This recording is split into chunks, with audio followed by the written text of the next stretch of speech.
В России осуществляются глобальные проекты регулирования рынка труда, а формирующийся атлас новых профессий раскрывает новые механизмы. Об этом участникам межведомственной встречи по поддержке профессиональных квалификаций напомнила Наталья Михальченкова. По словам вице-премьера, в нашей республике лучше других знают в бюджетной сфере. Там в эти дни активно меняют кадровые документы, да и новых сотрудников принимают по новым стандартам.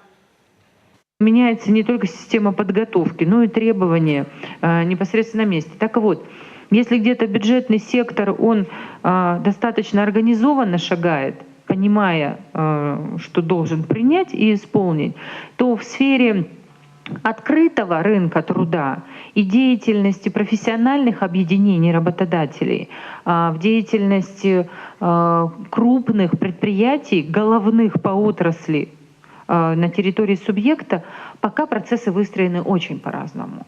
И взаимодействие с советами по профквалификации, подготовка экспертов, участие не только в процессе внедрения профстандартов работников кадровых служб, но и уже участие в независимой оценке происходит несистемно.